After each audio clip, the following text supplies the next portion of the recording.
Uh, Oh, ladies and gentlemen, boys and girls, children of all ages, you are now tuning in to the heavy. No, it ain't heavy. I messed up. This is the six-man convo. Hey, I just woke up, y'all. Roll it.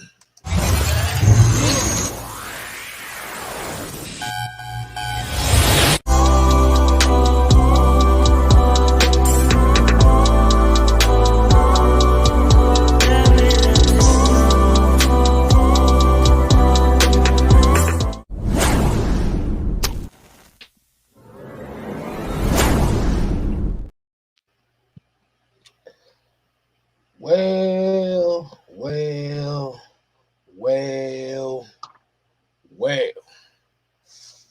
What is going on, people? This is the six-man combo in the building. I'm your host, Six-Man K Styles, on the ones and twos. And to my stage left, as you already know, it is the Senator Palpatine in the building. Mad Mike Sports on the Sabu side of the game. And we got special guests. You just saw them on the Realest OGs right before this show. We got OG Truth Hurts said he wants to go ahead and speak his mind a little bit more. You got three special words, Mike. How do we start the show off?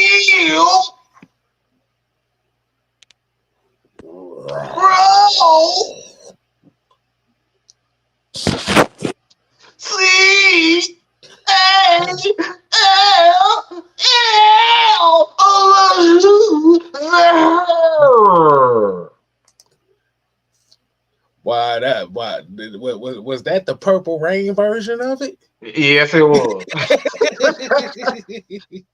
So let's go ahead and kick the music off. DJ, roll it. Hey. And by the way, I want to show you something real quick. Go ahead. Hold on. We got. Ooh, baby,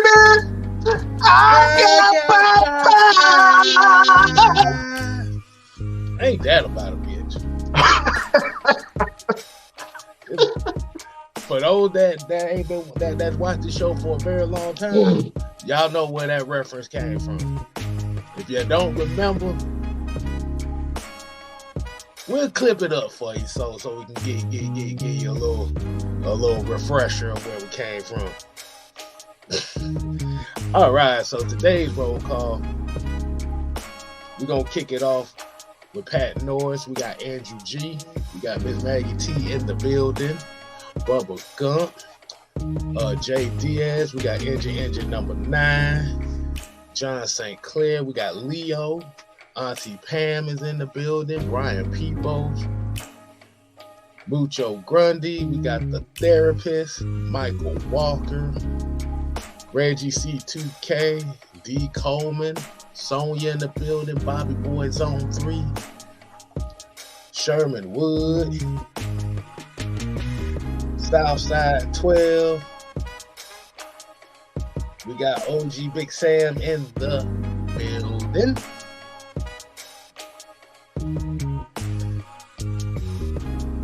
DJ, kill it. Could it? All right, ladies and gentlemen, what is going on? Hopefully everybody done had a good day today. Hope y'all got y'all note pass out from the Realest OG show earlier. If you didn't, well, we about to have a little fun with this one before y'all hit the lot in this podcast right after this. So, Mike, OG, what's happening?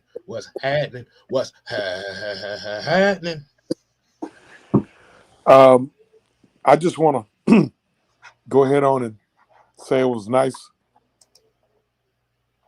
Nice knowing a lot of y'all. I will probably be fired in the morning.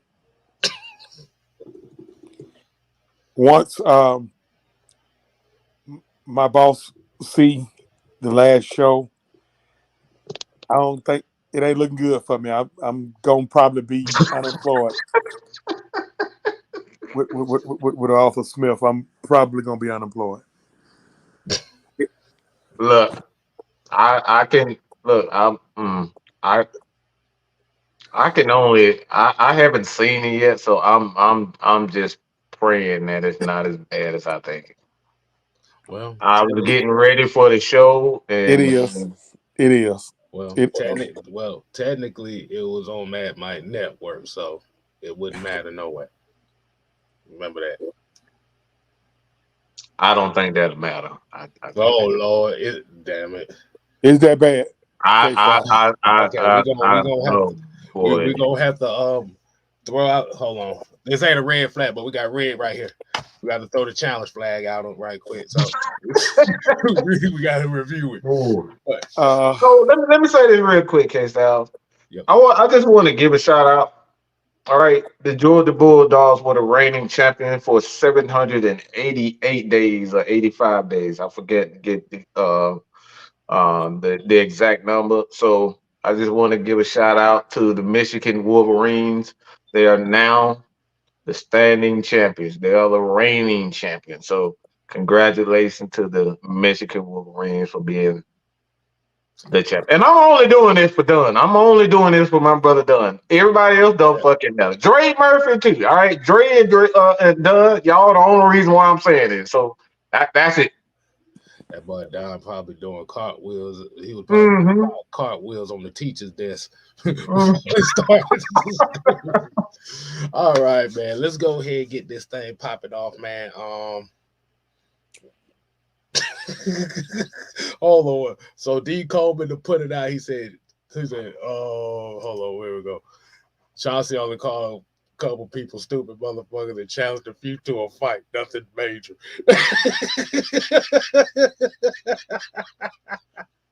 God damn it. We told you we can't. God damn. They already think we try to beat up people, and now you gonna do it. Well, did this have anything to do with culture? That's what this had something to do with. You know what? We're gonna make it up. We're gonna make it up here. We're gonna that Dre, hey, that Dre dude, whatever his name, Dre somebody. Shout it. I introduced Dre Nelson, I know who you're talking about. Yeah, I introduced him to Scooby. Scooby? Oh God! Oh man, he met Scooby. Oh that. Oh Lord, that. You know what? All right, we're gonna get right into the show. We're gonna have that discussion afterwards. I haven't even seen it, but I know it ain't good. Oh man, he's been trying to terrorize us for the last 3 years, and every time we challenge him to come on the show, he usually disappears for about 2 to 3 weeks. But he probably gonna disappear forever after that one.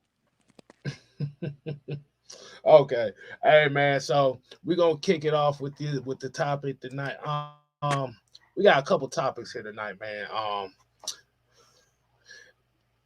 We had a discussion on the originators last night, and I had made a comment about Eric Bienemy to the Falcons, because I know that's kind of like one of the popular names that everybody keep talking about.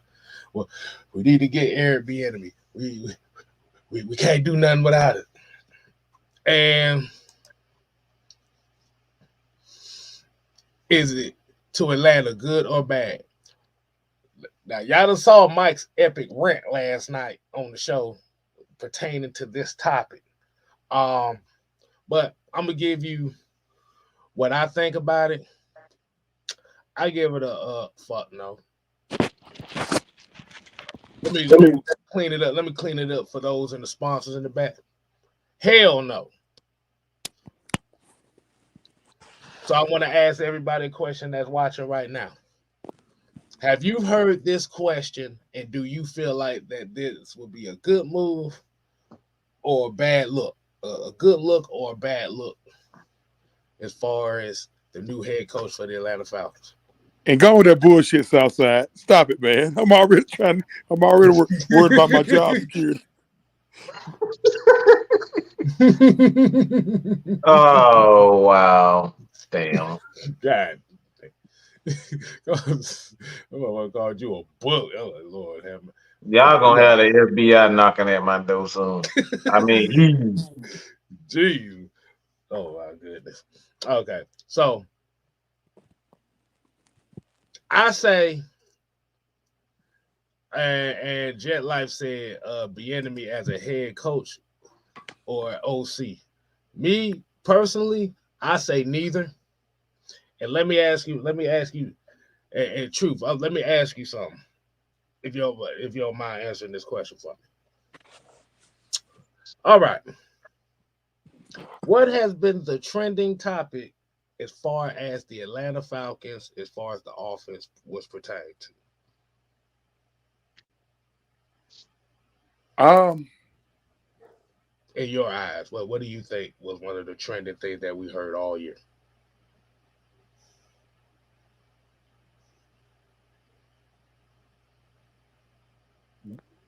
we need Eric Bienemy or Justin Fields. Now, Okay. I don't know if that's the particular answer, but I will add something to it real fast, and then you can just grab the reins after that. Okay. I kind of find it interesting that a good portion of our illustrious fan base are lusting for a quarterback whose team that he currently plays on is in the market for a quarterback. That's amazing. And the coach that they want to lead this team, who's 4-13 with his team, by the way, the team that he's a coach for is in a market for a head coach. Now, make it make sense, and I'm gonna give it back to UK Styles. I want you to bottle that up and keep it because we gonna go right back into that. Okay. But the main thing, and I'm gonna add to that as well, is one of the major narratives that happened that was pushed around was Bijan Musterson wasn't used enough. Oh, gosh, I got to forget that. My God. Now, when we're talking about Bijan Robinson, let me go ahead and pull this up right quick, if y'all don't mind. I'm sitting here, sound like I'm stalling for damn time. Now, when we look at for a season, Bijan Robinson had 976 rushing yards, 4 touchdowns on 4.6 yards per carry. 58 receptions for 487 yards, 8.5 yards per reception, and 4 touchdowns. So in total, he had 272 touches for 1,463 total yards and 8 touchdowns. Damn, they didn't use him enough, did they? Right. Now, do we remember the backlash that this franchise had gone into, especially after the first Tampa game? See, that's at that point is where I'm where my fine and possible suspension and possible termination from the last show gonna start. So go ahead. Okay. Eric Bienemy's offenses doesn't particularly uses the running backs that often. Am I correct? Yes. Because by looking at the numbers, the average running back that's in his offense has total scrimmage yards of less than 1,200 yards.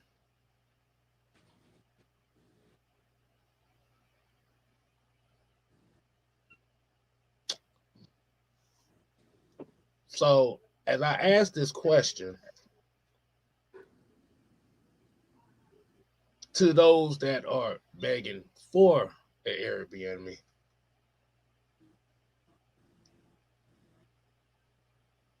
how in the hell are we begging? How are we complaining about a guy that's not getting utilized by bringing in a guy who offense doesn't utilize that position? And I see Josh said that's because his quarterback was Pat Mahomes. This past season, he had Brian Robinson Jr. and Antonio Gibson, and they both combined, but they both had they both 1,000-yard rushers at all. I think Brian Robinson led the team like 700 something yards. The offenses are not pertained to running the football. Now, if you don't have Bijan Robinson, that's a different story. What do you think about that, Mike?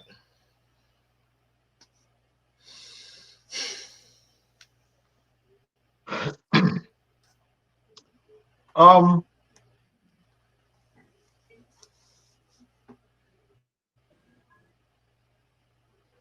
I actually don't have a problem how Bijan what's Bijan being used. I have a problem of how you start the game plan, start the game is where I saw the issue. Early in the game, he became incredibly predictable. It was, the side of the field they were going to go. Mm-hmm. You know who they was going to go, and that's the issue where I saw it became a matter of an ego. Um, one of these things that I don't like to see is these polls on which coaches rank this high and this high and that high. I think that stuff get to coaches that kind of get to them, get to their head. And when you look at Arthur, it's just like him being ranked the top assistant during that time. Um, Obviously, he had a bit of false bravado that he was already a great coach without having to prove it. Mm-hmm. So I think that's one of the things that, when you look at the ESPN and Pro Football Focus, all them goofy ass websites, they don't know what the fuck they be talking about because everything is proven on the field. You can be ranked here and ranked there, but like if you haven't put in that work, I think that's where the issue came for me is that the offense became incredibly predictable in the beginning stages, and he was so adamant on sticking to his game plan that he didn't use a lot of common sense, and that's what Jude kept referring to. It's like it was common sense thing. Like you got a guy that's hot, and then you decided to give the ball back to Bijan. It's like Kyle Pitts hot. Let's give it back to Bijan. Drake is hot. Let's give it back to Bijan. Like that's what his biggest issue. So I don't have a problem with Bijan being because he can carry that load. Him being young for one, and then his overall skill set. I don't think anybody could deny that he's a playmaker. I mean, he took a regular flat wheel route and went 70 something yards for it. So he can do those types of things. So I don't have a problem with him getting the ball. It's just the game plan surrounding Bijan. I think that's where the issue lied, and that's where that ego came into play. Okay. We gotta get a few of these comments right quick, man, because Southside here said Robinson and Gibson are good running backs, and also he didn't want to run the ball. Jet Life 420 here said, and Sam Howell threw the ball way too much in that offense. Yeah, I mean, he was the most sacked quarterback right before he got benched. Now, our offensive line may be better, but is it really that much better in pass protection? Mm-hmm. When Washington has a pass run ratio of 67-33. Let me spill it to you. They threw the ball 67% of the time and ran it 33% of the time. And their passing attempt was somewhere between 6 yards attempt, 6 to 7 yards per attempt, somewhere there. I think 6 to 8 yards per attempt. So they weren't even passing the ball, towards the 8 to 10, which is like that's above average. Um, that's above average is around 8 to 10 yards. Um, so they weren't even passing the ball efficient. It's just the volume of passing that got them a lot of the yards. So they weren't even really efficient with their passing game. Yeah, they was number one in the league in pass attempts with 636 pass attempts. They were last in the league in rushing attempts with 359. Yeah, that's almost That's like 2-1. 2 to 1. That's 2-1. Yeah. All right, OG.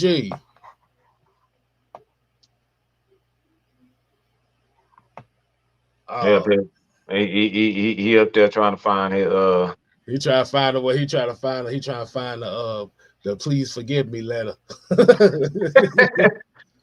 but like you said, as the journey goes with the Atlanta Falcons of trying to find the next head coach, like you said, man, it's just going to be a lot of these questions that's going to be asked by a lot of people. It's going to be like, who's going to be the next guy up? Who's going to bring the new philosophy? Are we going to bring in a guy that's going to be able to utilize what we have? Or are we going to bring in a guy that's going to tear down the foundation that we have? And this is where the chaotic nature of starting over with a new face, because we have no idea where this next guy's mindset is going to be.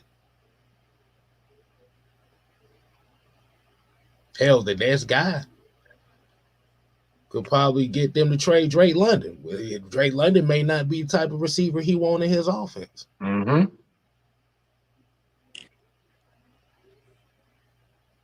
We don't, like I said, we don't know. But OG, based on those statistics that I gave, as far as the imbalance of run pass that Eric Bienemy is known for, what's your take on him and the question about him being the Atlanta Falcons' next head coach? First of all, give it honor to God. Now, it's gonna blow up in our face, man. It's gonna blow up in our face if these players don't fit what he do. Mm-hmm. He tried to turn Bijan Robinson into Tyreek Hill. And let me say something, man. Bijan Robinson had a phenomenal season with us. We're not taking a dump on Bijan Robinson, but it'll blow up. It'll blow up. Ultimately, it'll blow up in our face if we go by how he runs his system as the offensive coordinator or the I still call them the Redskins, versus the players that we got. Why would I think that it's going to work? And the part that I don't understand, man, Mike and K Styles, is I'm not understanding how a lot of other people in our fan base not seeing what we're seeing. It ain't about somebody thinking like us, it's like, it's right there. How sometimes stuff be right there in your face, shit be right there. You be like, bruh, you see what, bruh, they 4-13 over here. They 4-13. He didn't make that big of a difference over here. What makes you, and then they had a formidable defense in Washington like we got here now. In fact, it was so formidable, they got draft capital for their two biggest defensive pieces. Am I wrong? Yeah, they did. They did. And they still got two dominant defensive tackles. Exactly. So I'm like, what make people think it's going to be any better here?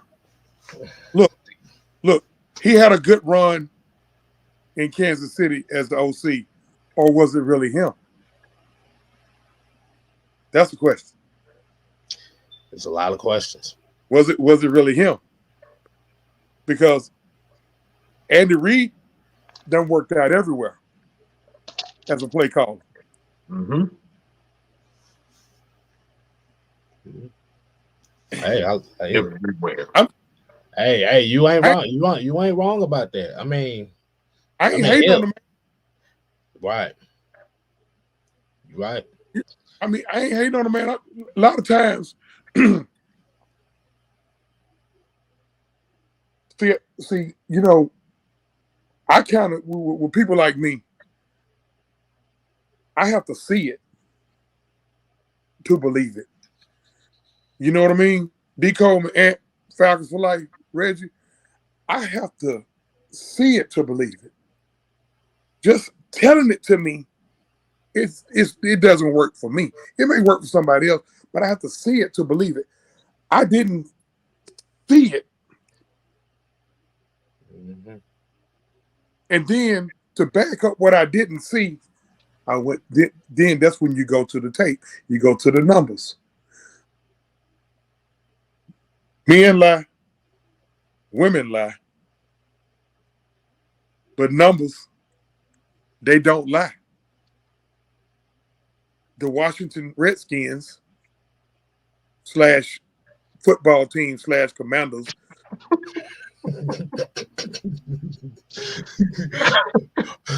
RSC. the Washington RSC. They went 4-13. They in a worse state than us. Well, and you know what? You want to know the truth, y'all? The truth, the whole truth, and nothing but the truth. So I'm trying to get my job back, y'all. I'm kissing my. No, but listen. All jokes aside, we're not as bad as people think we are. We're literally a coach and some experience away. A coach and a quarterback coach away. We're a head coach and a quarterback coach away. I think all we need is somebody, Matt Ryan, somebody, Tom Brady, somebody, Drew Brees. Listen, all these guys sitting at home on the couch.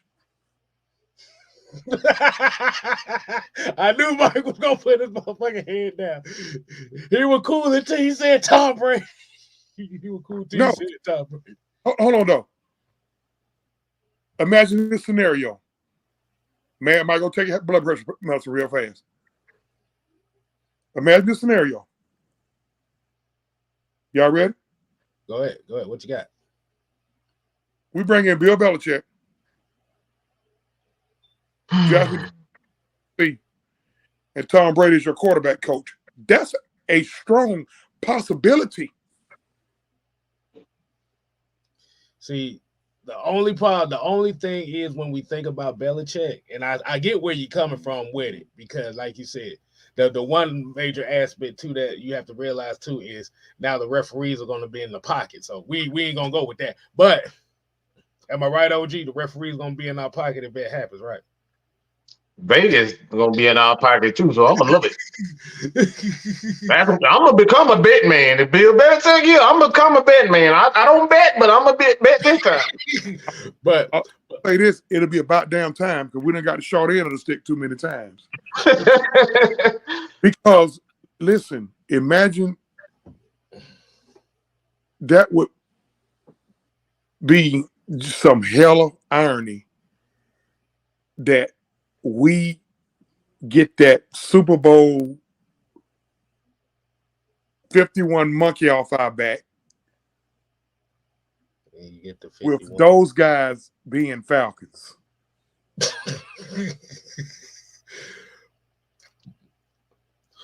There's a lot of that. Listen, there's a lot of speculation about Bill Belichick. Now, realistically speaking, Tom Brady ain't doing. Man, Tom Brady, he having too much right now. He having too much fun just going talking to folks. So, but I can see a possible Belichick bringing in, because one thing your boy can do, he's just an asshole. Josh McDaniel, he can call plays. He's just a terrible head coach. Don't think about putting him at head coach. Yeah, that's for sure. He ain't lying about that. And I think the type of players that we have kind of fit what they do. Yeah, it does to a T. Bijan is the perfect weapon. They already had a couple of guys like Bijan on their team, James White, and Kevin Falk. God, James White is the one. James White is the one who I see in my sleep. fuck him. He the one who Fuck him. That man broke the Super Bowl receptions record against us. Goddamn Dan Quinn in that cover 3. You know what? Look here. I'm trying to get my job back, K-Styles. Go ahead, man. Please, God.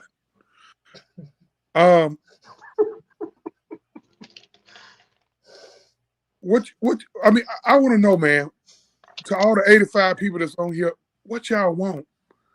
Do y'all want us to get this Super Bowl monkey off our back? Or do y'all want do y'all want to cue it up? Do y'all want to just feel good?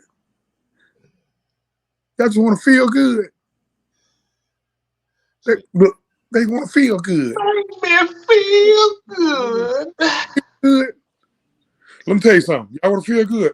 All y'all gotta do is holler at OG. Meet me down here to play that playground. Right? Have $40 with it. No man. But listen. God damn it, OG. Every time I put the pen down, he make me pick it right back up.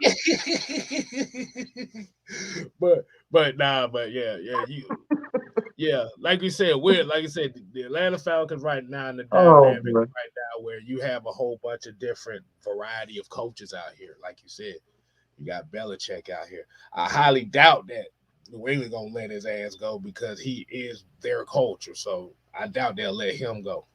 You got Ben Johnson. He's the hot name right now. They know they throwing Harbaugh's name in here. Only reason I don't say Jim or John Harbaugh because I be forgetting which one is which. So I just say Harbaugh.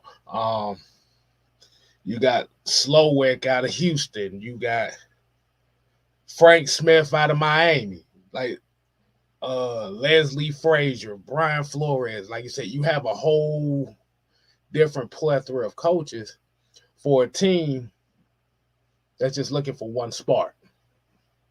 Can I give my wish list? Go ahead. Todd Monken. Monken. Ryan Nielsen. That's my short list. Mm. Two of those guys already in-house. That's my short. Hey, it's a possibility. Like you said.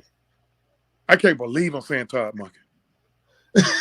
That's what I'm saying. It's so much out. It's so much out here because nobody knows and nobody's got a clue. What you got, Mike? I actually think, look, this is. I really hate to say this because it's just the way of the NFL, and a lot of us purist football fans don't like, the new change and everything. But I foresee a lot of college coaches coming to the NFL because like they're gonna they want desperately this RPO to be in the NFL game. And the only way that that's going to happen, you're going to see a lot of guys like Todd Monken. You're going to see a guy like, I mean, I'm gonna just say this.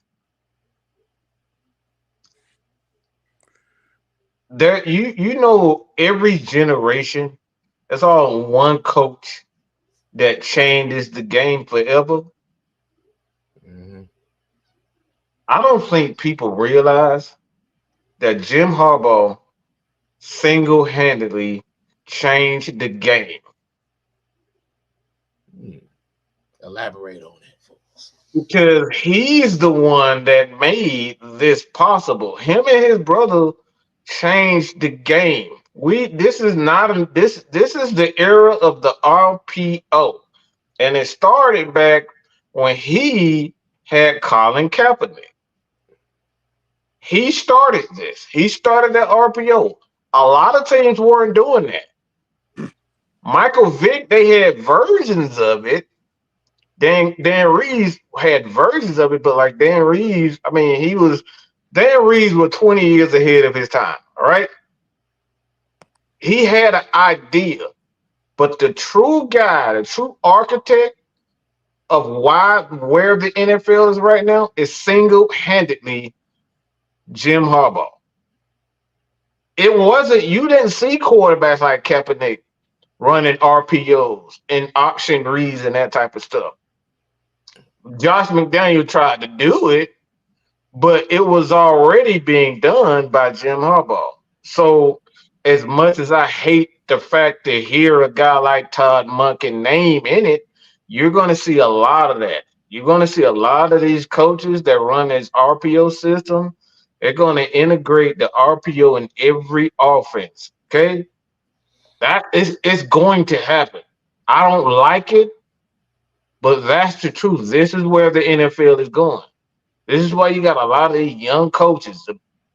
The Mike McDaniel, like all these guys are young because they know the RPO, and they're gonna have to integrate that style to it. So, like at the end of the day, man, haven't seen a Todd Monken here in Atlanta quite possibly could happen because now you're dealing with quarterbacks that really don't know how to go through their progressions, and instead of trying to force them into the NFL and the NFL system, and as a quarterback, you know that they don't want to wait for anything now. Arthur Blank said himself, we not waiting no 3-4 years to try to finally get it right. They want it now. If you ain't winning in 3 years in the NFL, your ass is fired. That's just the way it is. So we're going to see a lot of young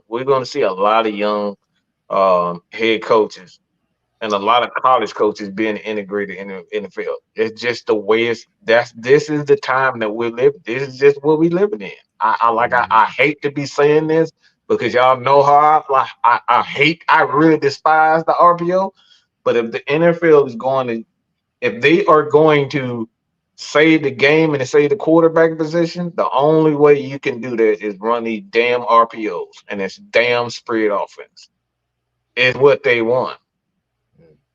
Yeah. Hey, man, we got 97 people in here, man. We definitely appreciate y'all, man. Y'all need to go ahead and hit that like button, man. We got to get there. We got 97 people in here. We need 97 likes. But like I said, we definitely appreciate everybody coming in here.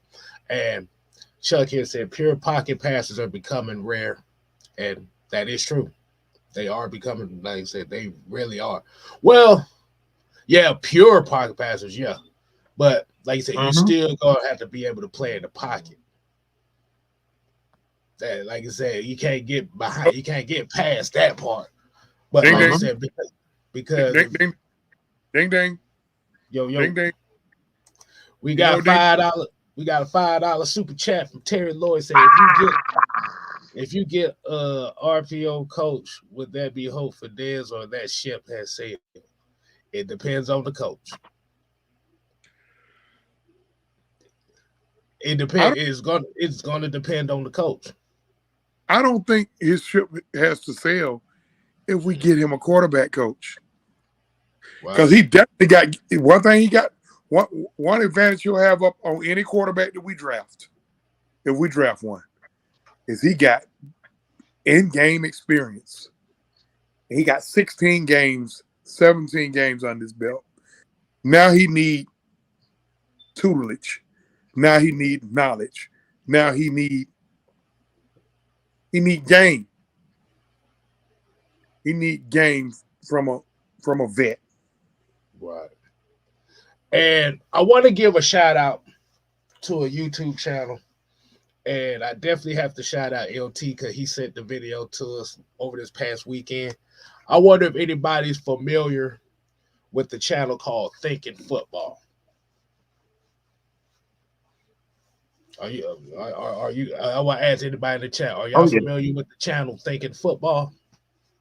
I'm not even. I've never heard of it. I'm gonna be honest with you. Okay, so he recently just did a video on what they call the video called is why do offenses suck in 2023?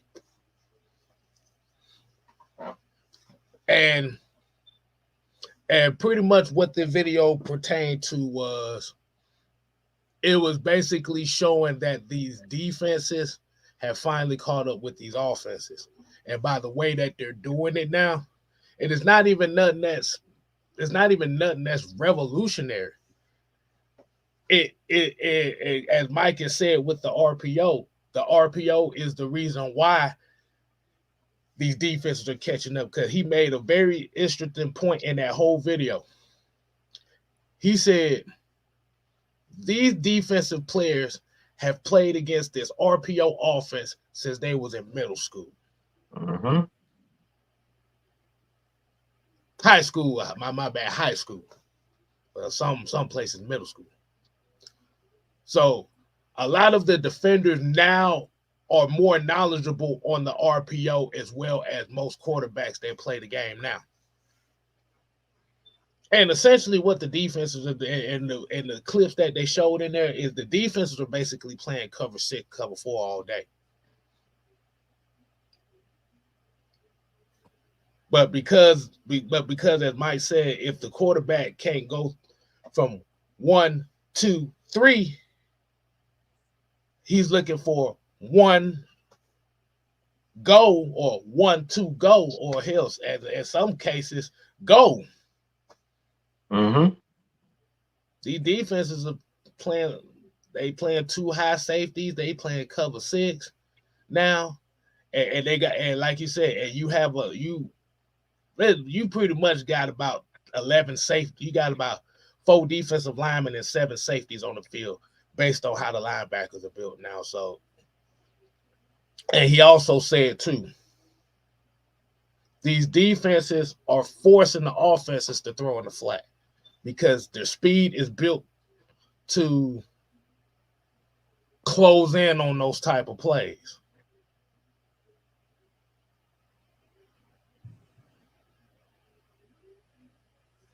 Mucho said a 1 in a possible. That'd be a trash ass space hand right there. I got a 1 in a possible. Well, OG Chu go pull the pistol out and be like, 1 in a possible.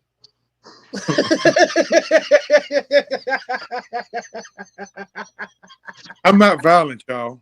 He ain't. This is all shits and giggles right here. I'm not violent. I'm not. I'm not. I'm a Christian under construction. A Christian under construction. But no, listen, man. I just want to make sure we get it right. I saw what somebody said. Just because a person don't work out in another spot doesn't mean he won't work out here. Well, guess what? Look, our owner just pretty much he done pretty much said we in win now mode. So if we're in win now mode, this next hire can't be a crapshoot. You're gonna have to sell your soul for that championship. Is basically what he's saying. It can't be a crapshoot. And with that being said, I think it's more and more leaning toward, even if we do draft one of the hot shot guys, we still may go out here and get one of these win now veterans. Hold on to that thought, because we got about 10 more minutes on this thing. Right. I want to finish this show off tonight on this topic here. Okay. Michael Penix Jr. Do you feel like his stock will be falling after that BCS championship game?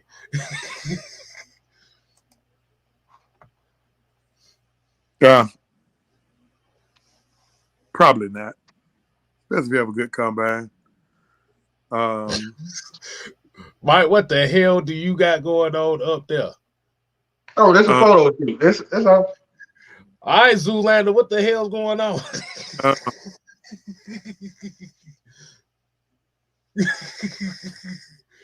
Gemini man said, what's going on? I don't know what's going on over there, but if he, they know why. They know why. If he's entitled to have a subpar performance, look, that Michigan defense was formidable for college. I'm not gonna bust his balls. He's a phenomenally talented kid. It all depends on how you look in the combine. If a few of the things that's been pointed out, if they surface or resurface in the combine, it could be a death knell for him. But if he shows, because combine ain't nothing but a glorified 7-on-7. If he shows, if he can at least look good there, his stock should not drop too much. Okay. Right. Because the reason why I came up with this topic was because I found it very interesting that I'm going through the social media world with notifications that were saying that Michael Penix, this is the future Atlanta Falcon. He's the potential savior to what the situation we got going on here. Not even 20 minutes after the game ended. No, I take that back. Not even 20 minutes after the game started, these very same people are the ones saying, nah, he look like he gonna be a bum. This is what I don't want to happen for that kid. And this is kind of, y'all two know this is kind of personal for me. Mm-hmm. I don't want them to make the same mistake on him that they did with the third string quarterback for the Tennessee Titans. They gassed. I'm not going to say that. I'm going to let y'all say it. And y'all know why I'm not going to say it. What happened with Malik? You talking about Mel Kiper punk ass? What happened with Malik? They hyped him up to be a top 10 pick, and he ended up dropping in the third round. All on the simple fact that Atlanta was picking at that spot, and it went to the visionary of the prophecy that he was going to relive the Michael Vick era. And in reality, they're doing the same thing with this kid right now. If you look at a lot of the mock drafts now, they still got him as the 8th overall, as the Falcons taking him with the 8th overall pick.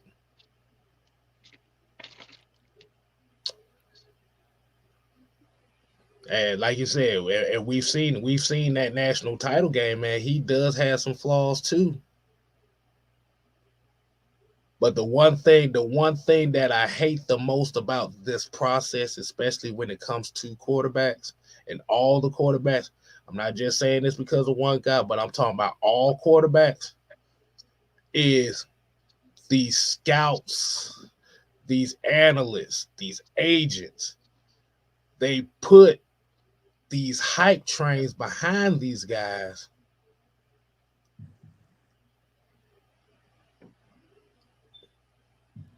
And then, like you said, and then these guys get put in these situations where they're supposed to be the saviors of these franchises.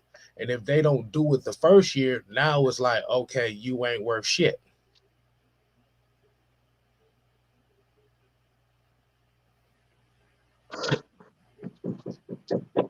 So I'm gonna say this.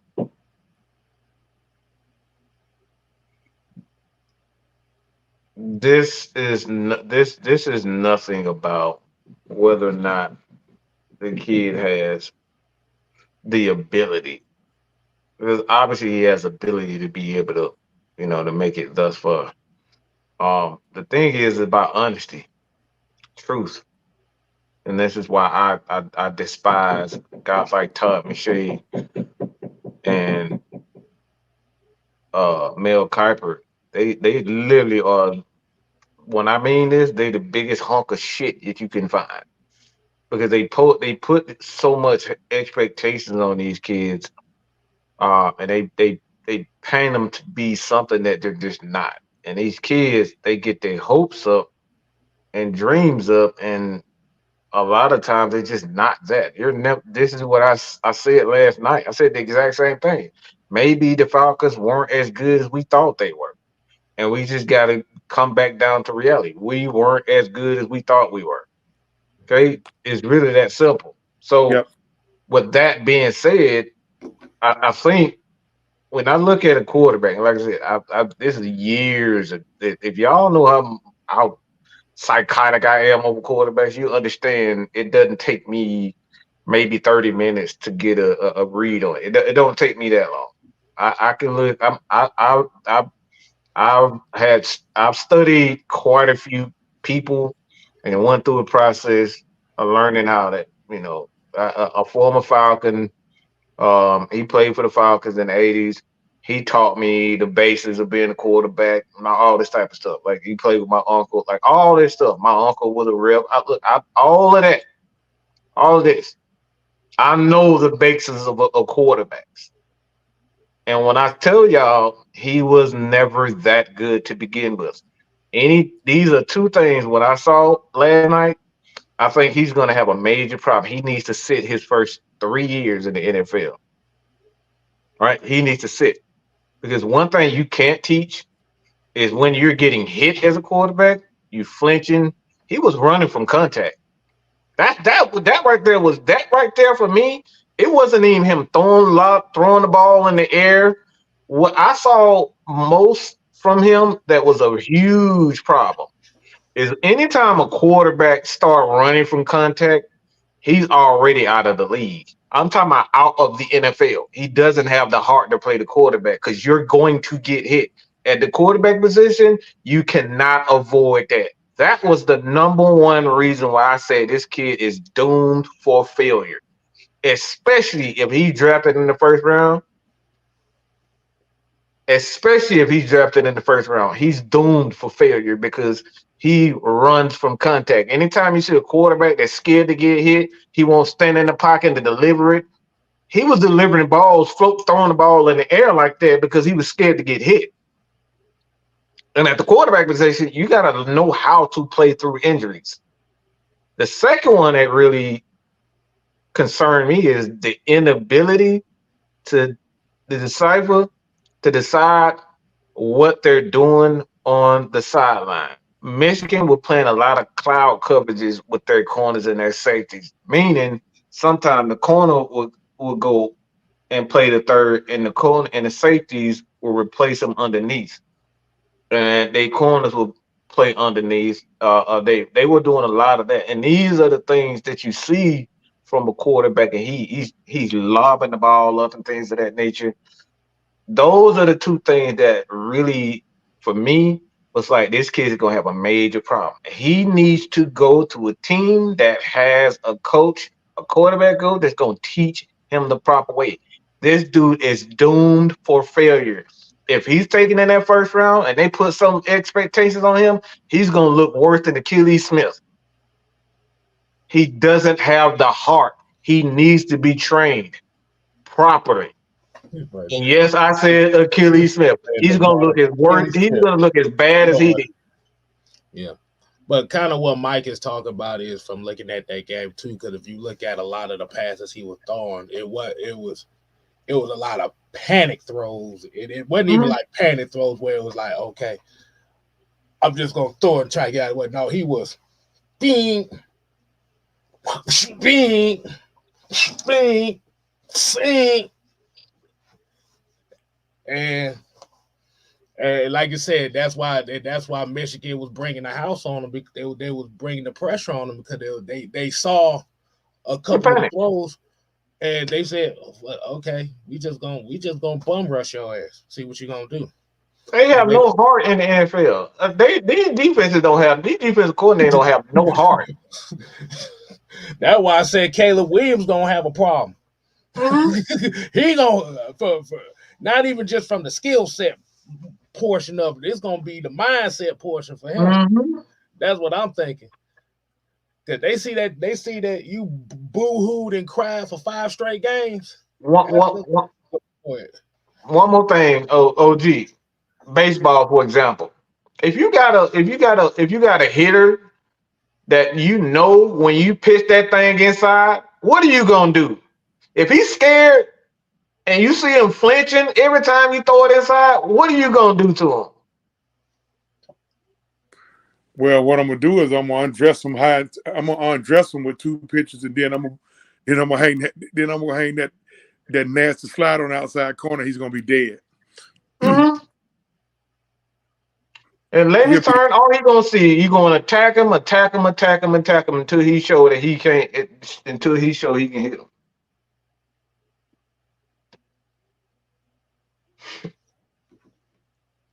They are unforgiving in the big leagues. They don't do feelings. I'm looking at a question here, and I want to answer that question. Mafi wants to wonder if Terry Fontenot got a coach in line to put in AB here. Let me tell y'all something. In my opinion, and I'm pretty sure the fellas would kind of piggyback on this, the way they fired him, they already got their guy. They probably just waiting for something to happen. Maybe somebody to get out the playoffs. Todd Monken. Or the defensive coordinator for the Ravens. Who knows? So I don't know. But the way they fired him, they already got their guy. Y'all gotta stop the excuses. That man was running like he was running from a goddamn. Look, he got burnt from running off the damn. Look, y'all gotta stop. Stop. That was fear. All right. Y'all know that was fear. Just because you would like him does not negate the fact that when he. This is the thing. The closest thing to the NFL defense in the league are Michigan, Georgia, Alabama, LSU, those types of the teams. These guys have NFL quality fronts up. And if he's ducking and hiding and running and lobbing the balls up, y'all really think that NFL is gonna be lenient on them? No, they smell blood. When they smell blood in NFLs and we close it, so you gotta check out AFN. Tie going on right after we finish. But like once you see that, they gonna keep it. They gonna keep it up. We saw it with Des Ridder all year. They didn't. They look once they saw Des Ridder couldn't handle pressure well, they kept giving out.